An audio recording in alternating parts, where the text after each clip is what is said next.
पाठ दूसरा, शेखीबाज मक्खी। लेखक है योगेश जोशी जी। मित्रों, कई लोगों को शेखी बघाड़ने की बुरी आदत होती है। शेखी बघाड़ना यानी बढ़ चढ़ कर बातें करना, जितनी हैसियत है नहीं उससे बहुत ज्यादा बढ़ चढ़ कर बताना।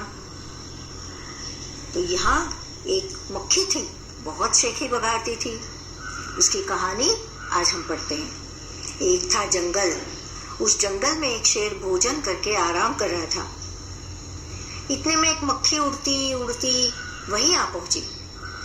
शेर ने 2-3 दिनों से स्नान नहीं किया था, इसलिए मक्खी शेर के कान के एकदम पास भिन भिन भिन करने लगी। आप लोग तो जानते हो, जहाँ गंदगी है, जहाँ बदबू है, वहाँ मक्खियाँ भिन भिनाती है। ये जो शेर था आलसी था। भोजन करने के बाद सोने के लिए उसने एक अच्छी जगह देखी और वहाँ आराम कर रहा था, जंगल में ही। और ये मक्खी, हाँ वही शेखीबाज मक्खी, वो उसके कान के पास आकर भिन भिन करने लगी। अब जैसे कि आप लोग जानते हो, जब इलेक्ट्रिसिटी या बिजली चली जाती है तो मच्छर आकर हमारे कानों के पास भिन भिनाने लगते हैं और हम लोग चिढ़ जाते हैं। उसी प्रकार ये जो शेर था बहुत तंग आ गया। शेर को बहुत मुश्किल से नींद आई थी। उसने पंजा उठाया, मक्खी उड़ गई, लेकिन फिर से शेर के कान के पास भिन भिन शुरू हो गई। फिर से उसने कान के पास जाकर भिन भिनाना शुरू कर दिया। अब शेर को गुस्सा आया, वह दहाड़ा, अरे मक्खी दूर हट, वरना तुझे अभी जान से मार डालूंगा। अब कितनी छोटी मक्खी और कितना बड़ा जंगल का राजा शेर, लेकिन उसने कहा तू दूर हट, नहीं तो मैं तुझे मार डालूंगा। मक्खी ने धीरे से कहा, छी छी, जंगल के राजा के मुंह से ऐसी भाषा कहीं शोभा देती है। शेर का गुस्सा बढ़ गया। उसने कहा, एक तो मुझे सोने नहीं देती, ऊपर से मेरे सामने जवाब देती है, चुप हो जा वरना अभी। क्योंकि शेर जंगल का राजा था, कोई उसके सामने बोले ये उसे कतई पसंद नहीं था, इसलिए उसने क्रोध में आकर कहा कि एक तो मुझे तू सोने नहीं दे रही है और उल्टा जवाब दे रही है, तेरी ये हिम्मत, चुप हो जा। मक्खी बोली, वरना क्या कर लोगे? मैं क्या तुमसे डर जाऊंगी? मैं तो तुमसे भी डर सकती हूँ। हिम्मत हो तो आ जाओ। शेर आप बबूला हो उठा। आप बबूला हो उठना, बहुत बहुत बहुत क्रोधित होना। उसने कान के पास पंजा मारा, क्योंकि मक्खी जो थी कानों के पास भिनभिना रही थी और उसको भगाने के लिए, उसको मारने के लिए उसने पंजे से फटकारा। मक्खी तो उड़ गई, पर कान जरा छिल गया।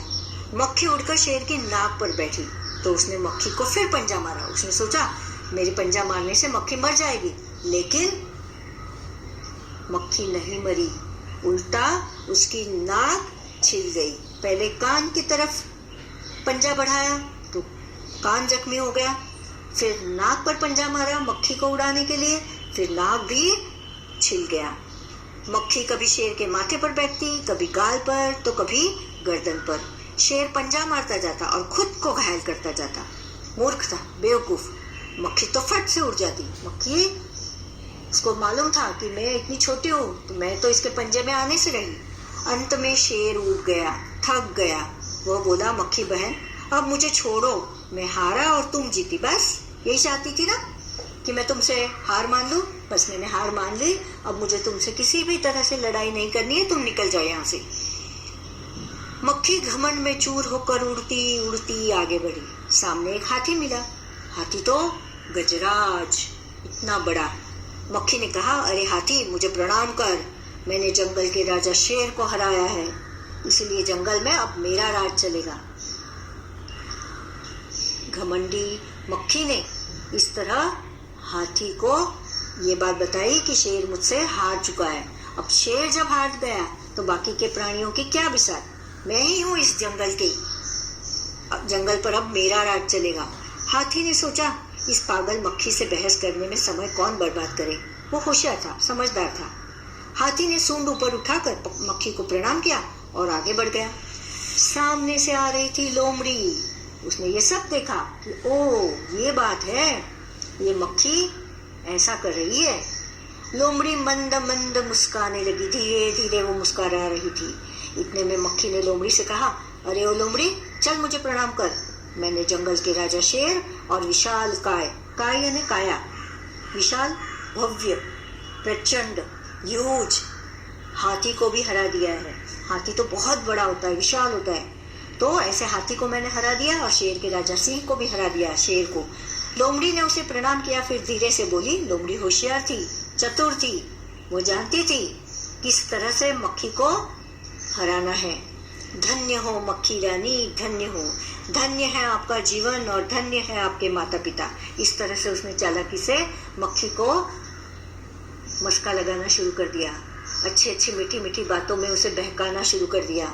लेकिन मक्खी रानी, उधर वह मकड़ी दिखाई दे रही है ना, वो आपको गाली दे रही थी, उसकी जरा खबर लो ना, खबर लेना, उससे टकरा जाना, उसको देखना, उससे हार न जाए, उससे मुकाबला करना, खबर लेना है ना, मुकाबला करना। इस तरह से धीरे से लोमड़ी ने मक्खी को मकड़ी के पास भेज दिया ताकि मक्खी का सामना मकड़ी से हो। यह सुनकर मक्खी गुस्से से लाल हो उठी। मक्खी बोली, उस मकड़ी को तो मैं चुटकी बजाते खत्म कर देती हूँ। यह कहते हुए मक्खी मकड़ी की तरफ झपटी और मकड़ी के जाले में फंस गई।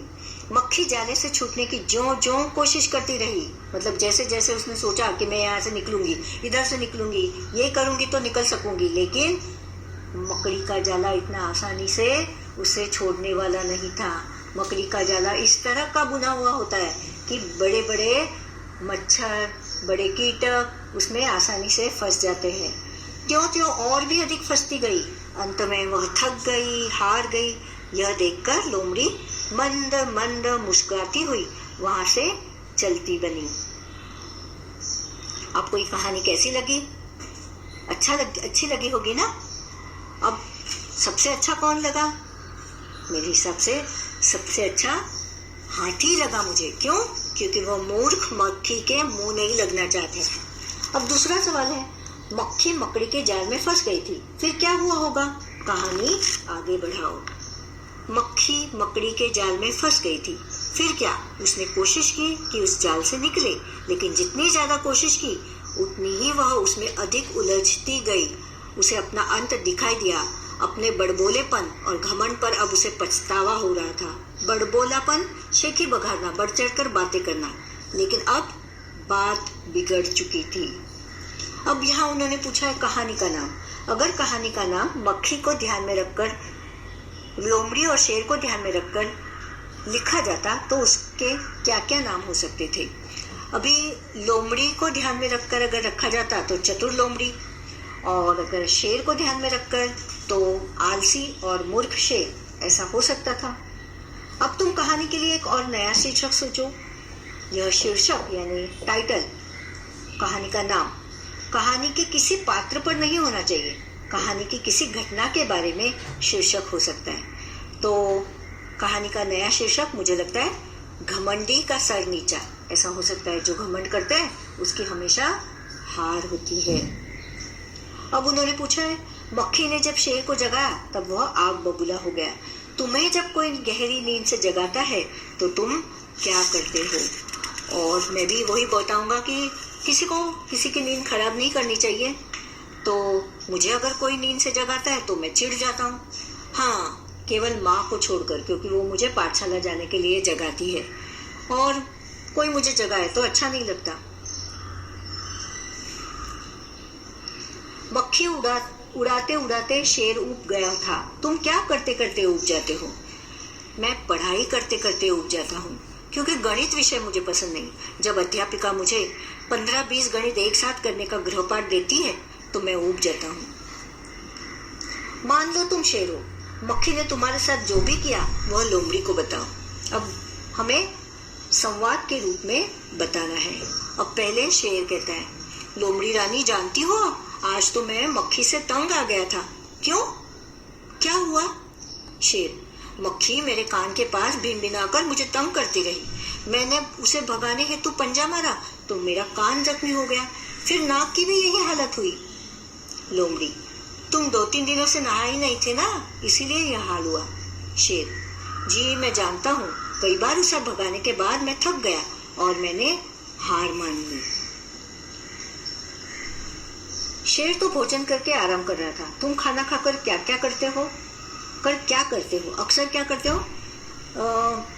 अक्सर मैं खाना खाने के बाद थोड़ी देर के लिए टीवी देखता हूँ, अथवा जो बचा हुआ गृहपाठ है, होमवर्क, वो कर लेता हूँ। और कभी कभी मैं सो जाता हूँ। और ये कब होता है? जब दूसरे दिन छुट्टी होती है। शेर ने भोजन में क्या खाया होगा? मेरे हिसाब से शेर तो मांसाहारी जानवर है, तो उसने जरूर किसी जानवर को मार कर खाया होगा। और तुम क्या क्या खाते हो? मैं भोजन के लिए रोटी, दाल, सब्जी, दही और फल खाना पसंद करती हूँ। अब यहाँ हर एक प्राणी के सामने या कीटक के सामने एक गोल दिया हुआ है जिसमें उसे संवाद करना है। नीचे कहानी से जुड़ी तस्वीरें दी गई है, उनमें कुछ न कुछ बोला जा रहा है। सोचो और लिखो कौन क्या बोल रहा है। पहले तो मक्खी बोलती होगी। किससे? शेर से। मैं तुमसे डरती नहीं, तुमसे लड़ सकती हूँ, हिम्मत हो तो आ जाओ। और शेर ने क्या कहा होगा? मक्खी तुम यहाँ से चली जाओ, मुझे सोने दो, वरना मैं तुम्हें जान से मार डालूंगा। अब हाथी क्या बोला होगा? तुम अपनी बड़ाई करती रहो, तुम्हारी साथ बहस कर मुझे अपना समय बर्बाद नहीं करना है। और लोमड़ी क्या बोलती होगी? लोमड़ी, ये मक्खी बहुत ही शैखी बघा रही है, पर मुझे तो समझदारी से काम लेना है। मक्खी रानी, आप महान है, आपके माता पिता भी धन्य है, पर वह मकड़ी दिखाई दे रही है ना, वह आपको गाली दे रही थी, जरा उसकी भी खबर लो ना। अब कौन क्या ऐसे पूछा है, अलग अलग जानवर, उसके गुण बताने हैं। अब मेरे हिसाब से घमंडी कौन थी? ऑफ कोर्स मक्खी। चतुर हाथी भी था, क्योंकि उसने चुप रहने में समझदारी समझी। समझदार भी था, वो भी हाथी। डरपोक, शेर डरपोक था। और सबसे चतुर लोमड़ी थी। और आलसी कौन था? शेर, जो 2 दिन से नहाया नहीं था। अब यहाँ पूछा है, चुटकी बजाने का मतलब होता है बहुत जल्दी कर लेना। तुम कौन कौन से काम चुटकी बजाते ही कर लेते हो, बताओ। तो मैं अपनी पढ़ाई चुटकी बजाते ही कर लेता हूँ। इन वाक्यों को अपने ढंग से लिखकर बताओ। शेर आग बबूला हो उठा। तो आग बबूला का मतलब है गुस्सा होना। तो हम ऐसा बोल सकते हैं कि शेर बहुत क्रोधित हो उठा। उसकी जरा खबर लो ना। तो कैसे होगा? उससे जरा मुकाबला करो या उससे बात करो। उस मकड़ी को तो मैं चुटकी बजाते ही खत्म कर देती हूँ। तो उसका ये होगा, चुटकी बजाते ही यानी तुरंत खत्म कर देती हूँ। जंगल के राजा के मुंह से ऐसी भाषा कहीं शोभा देती है, का मतलब है ऐसी भाषा जचती नहीं। जंगल के राजा के मुंह से ऐसी बातें या भाषा जचती नहीं, ठीक नहीं लगती। इनके पास तुमने अक्सर किन किन को उड़ते देखा है? तो सबसे पहले पूछा है, जलते बल्ब के आसपास छिपकली को देखा है, अलग अलग छोटे छोटे कीट को देखा है, खेतों में कीड़े होते हैं, मेंढक होते हैं, इकट्ठे पानी के ऊपर भी मच्छर और छोटे छोटे कीट और